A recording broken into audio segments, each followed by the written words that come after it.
నమస్తే, నేను మీ అనుపమ్ యాదవ్, దివ్యదర్శి ఛానల్, విశాఖపట్నం. ఈరోజు మేము విశాఖపట్నం వాతావరణ కేంద్రానికి వచ్చాం. ఇక్కడ అడిగి తెలుసుకున్నాం.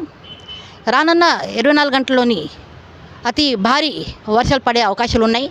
ప్రస్తుతానికి నైరుతుపవనాలు నంద్యాల వరకు చేరుకున్నాయి. అక్కడి నుంచి ఈ ఉత్తరాంధ్ర కూడా రావడానికి అవకాశాలు ఎక్కువ ఉన్నాయి. సో విశాఖపట్నం కేంద్రం వాతావరణ కేంద్రం మత్స్యకారులకి సముద్రంలో వేటకి వెళ్ళొద్దని హెచ్చరించింది.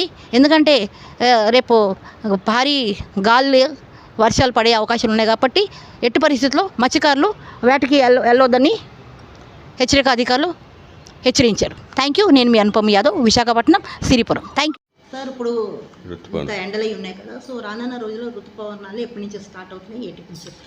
ఒకటి, ఋతుపవనాలు అండమాన్లో ప్రవేశించిన తర్వాత ఉత్తర గమనం ద్వారా మిగతా ప్రాంతాలని ఆక్రమిస్తూ ఉంటాయి.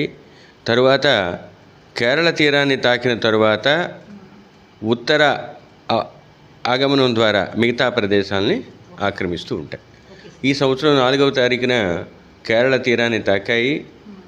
గత కొన్ని రోజులుగా మిగతా ప్రాంతాలను కవర్ చేస్తూ ప్రస్తుతానికి అరేబియా సముద్రంలోని కొన్ని ప్రాంతాలను కవర్ చేస్తూ మహారాష్ట్రలోని కొన్ని ప్రాంతాలు, కర్ణాటక, తమిళనాడు, ఆంధ్రప్రదేశ్లోని రాయలసీమలోని ప్రాంతాలను ఆక్రమించి ప్రస్తుతానికి ఈశాన్య రాష్ట్రాల్లో కొన్ని ప్రాంతాలను కూడా విస్తరించడం జరిగింది.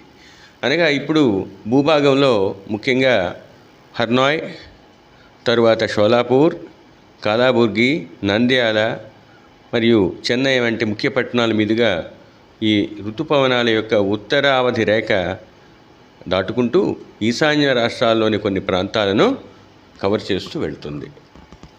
ఇప్పుడు ప్రస్తుతానికి రాబోయే 2-3 రోజుల్లో అనుకూలమైన పరిస్థితులు ఉండటం వలన ఋతుపవనాలు మరింత ఉత్తరంగా జరిగి మహారాష్ట్రలోని మిగిలిన కొన్ని ప్రాంతాలను,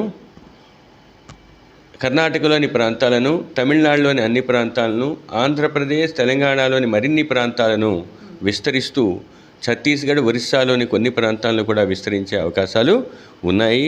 ప్రస్తుతానికి 15 డిగ్రీల ఉత్తర అక్షాంశం వద్ద, అనగా ఆంధ్రప్రదేశ్లో కొన్ని ప్రాంతాల మీదుగా ఒక షియర్ జోన్ 3.1 నుంచి 4.5 కిలోమీటర్ల ఎత్తు వరకు విస్తరించి ఉన్నది. ఈ కారణంతో పాటుగా రాష్ట్రంలో మిగిలిన ప్రాంతాల్లో ఉన్న సంవహన వర్ష పరిస్థితుల వల్ల రాష్ట్రంలో ఉరుములు, మెరుపులు కూడా కొనసాగే అవకాశాలు ఉన్నాయి. రాబోయే వారం రోజులు చెదురుముదురుగా వర్షాలు ఉండే అవకాశం ఉంది. ముఖ్యంగా కోస్తా జిల్లాలలో ఈ వారం రోజులు కూడా కొన్ని ప్రాంతాల్లో తేలికపాటి నుంచి మోస్తరు వర్షాలు ఉండే అవకాశం ఉంది. మొదటి 5 రోజులు ఉరుములు, మెరుపులు కొన్ని ప్రాంతాల్లో పడే అవకాశం ఉంది. ఇక ఈదురుగాలులు 40 నుంచి 50 కిలోమీటర్ల వేగంతో 1-2 చోట్ల వీచే అవకాశం ఉన్నది. ఇక గరిష్ట ఉష్ణోగ్రతలు నిన్న వరకు కొన్ని ప్రాంతాల్లో ఎక్కువగా ఉన్నప్పటికీ మరియు 1-2 ప్రాంతాలలో వడగాలులు వీచినప్పటికీ రాబోయే 5 రోజులు ఉష్ణోగ్రతలు క్రమంగా తగ్గే అవకాశాలు కనిపిస్తున్నాయి. ఈ రాబోయే 24 గంటల్లో గరిష్ట ఉష్ణోగ్రతలో పెద్దగా మార్పు కూడా కనిపించటం లేదు. ఇక అతి ముఖ్యంగా కోస్తా ఆంధ్రప్రదేశ్లోని కొన్ని జిల్లాల్లో మరియు రాయలసీమలోని కొన్ని జిల్లాల్లో భారీ నుంచి అతి భారీ వర్షాలు, కొన్ని జిల్లాలలో భారీ వర్షాలు నమోదయ్యే అవకాశం ఉంది.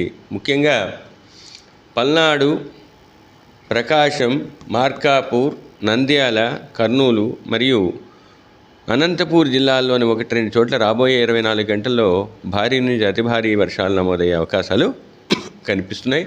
ఇక ఉత్తర కోస్తాలోని అల్లూరి సీతారామరాజు, వైఎస్ఆర్ కడప, శ్రీ సత్యసాయి జిల్లాల్లో 1-2 చోట్ల భారీ వర్షాలు నమోదయ్యే అవకాశం ఉంది.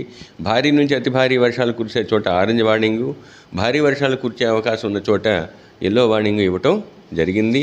ఇక రాబోయే 2వ రోజున కూడా కొన్ని ప్రాంతాలలో భారీ వర్షాలు కురిసే అవకాశం ఉంది. ఎన్టీఆర్ జిల్లాలోను, పల్నాడు, శ్రీ పొట్టి శ్రీరాములు నెల్లూరు, తిరుపతి, శ్రీ సత్యసాయి, అనంతపూర్ మరియు కర్నూలు జిల్లాల్లోని 1-2 చోట్ల భారీ వర్షాలకు ఆస్కారం ఉంది. గడిచిన 24 గంటల్లో కోస్తా ఆంధ్రప్రదేశ్లోని సత్తెనపల్లిలో 73 మిల్లీమీటర్ల వర్షపాతం నమోదైంది. అలాగే రాయలసీమలో నంద్యాల జిల్లా ఆళ్లగడ్డలో 99 మిల్లీమీటర్ల వర్షపాతం నమోదైంది. సో సార్, ఈసారి మత్స్యకారులకి ఏమైనా అలర్ట్ జారీ చేస్తున్నారు. ఎస్, ఈరోజు ఉత్తర కోస్తా తీరం వెంబడి తీరమావల గంటకు 40 నుంచి 50 కిలోమీటర్లు, గరిష్టంగా 60 కిలోమీటర్ల వేగంతో ఈదురుగాలులతో కూడిన వాతావరణం ఉండే అవకాశం ఉన్నందువల్ల మత్స్యకారులు వేటకు వెళ్ళవద్దని హెచ్చరికలు జారీ చేయడం జరిగింది. అది ఎప్పటి నుంచి సార్? ఈరోజు రాబోయే 24 గంటలు. Okay sir, thank you.